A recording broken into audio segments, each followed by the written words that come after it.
Bonjour tout le monde, j'espère que vous allez bien. Alors aujourd'hui, je vais vous énoncer 4 astuces pour réussir à vous exprimer en public avec aise. Je sais que beaucoup de personnes éprouvent de la difficulté, malheureusement, à s'exprimer en public de manière claire et bien sûr avec sérénité, sans appréhension, sans avoir la boule au ventre, que ce soit dans un contexte professionnel ou social. Mais je suis là, ne vous inquiétez pas. Depuis que j'interagis sur les réseaux sociaux, beaucoup me demandent comment je suis arrivée à m'exprimer en public devant des centaines de personnes, vraiment sur les réseaux sociaux, de manière publique, devant des personnes que je ne connais pas. Sur le net, tout le monde a accès justement à l'information. Et on me demande souvent comment j'arrive à communiquer simplement, alors que c'est vrai qu'il y a 2 ans, je ne décrochais pas un seul mot. Eh bien, tout est dans votre tête. Ce qui se passe dans la société, qui constitue un caractère péjoratif allant des critiques au jugement, j'ai envie de dire ne vous concerne pas. Parce que l'une des raisons pour lesquelles les personnes ont du mal à s'exprimer en public, ne veulent pas se prononcer, donner leur avis ou alors se montrer tout simplement, c'est qu'ils ont peur du regard des autres, du jugement, ils ont peur de se tromper, potentiellement d'être hors sujet, de dire quelque chose qu'ils considèrent comme faux ou qui n'aurait pas sa place dans un sujet de conversation, dans un débat, etc.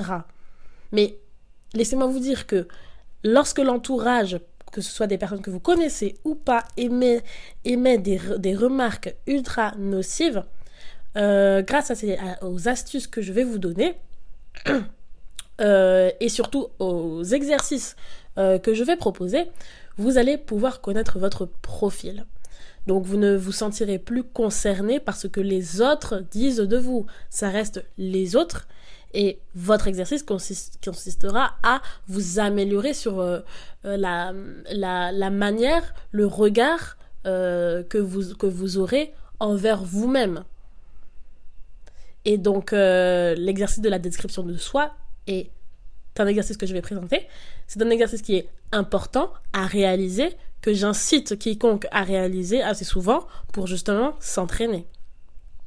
Donc la première astuce, c'est tout simplement avoir l'impression, lorsque vous voulez vous adresser en public, que vous soyez sur le point de vous adresser à un ami ou une amie. Contentez-vous de phrases simples, parce que, comme je le disais, certains ont peur de dire des choses qui n'ont pas de rapport réel avec la conversation. Certains ont peur de se tromper. Limitez-vous à des phrases simples, j'ai envie de dire, pour commencer petit à petit. Reproduisez la même attitude que lorsque vous parlez au sein d'un groupe d'amis ou de votre famille. Soyez simple, faites simple pour démarrer.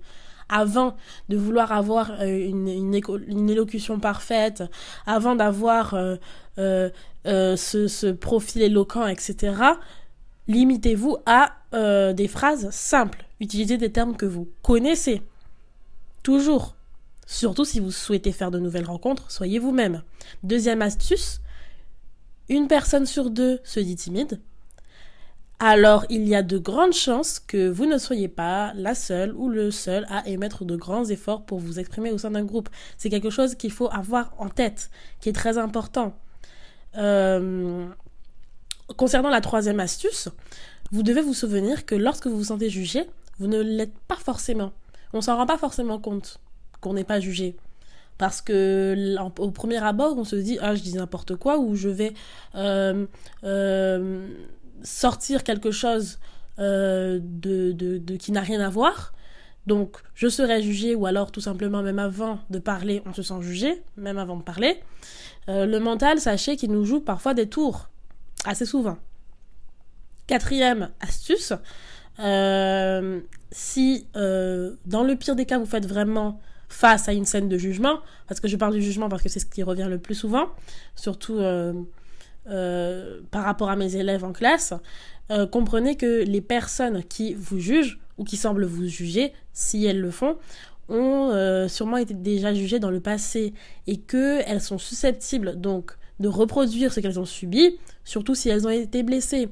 Alors l'idée là, ça va être de ne pas leur en tenir rigueur. Ces jugements sont considérés comme une forme de défense qu'elles ont trouvé pour pallier à leur complexe. Donc c'est vraiment un combat contre elles-mêmes.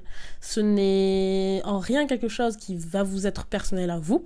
Ne calquez ne calquez surtout pas leur douleur sur vous-même et n'en tenez pas compte. C'est quelque chose qui est très important et qu'il faut retenir. Donc, vous n'avez strictement rien à voir avec le complexe des autres. Vous n'êtes ni coupable, ni concerné. Vous ne serez jamais concerné par rapport au complexe, par rapport à la souffrance que les autres éprouvent envers leur propre corps, la propre estime qu'ils ont d'eux-mêmes.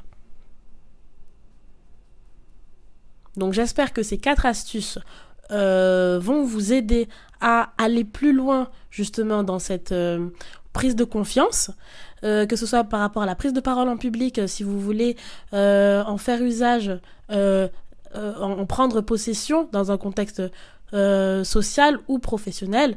Je vous incite à faire ces exercices assez souvent. Et l'exercice de la description de soi, par exemple, est assez important pour savoir aussi où est-ce qu'on se place, où est-ce qu'on se positionne par rapport aux autres. C'est un exercice que je vais également dévoiler dans un prochain épisode de podcast. Donc j'espère que cet épisode de podcast vous a plu. Je vous souhaite une très bonne journée et à très bientôt.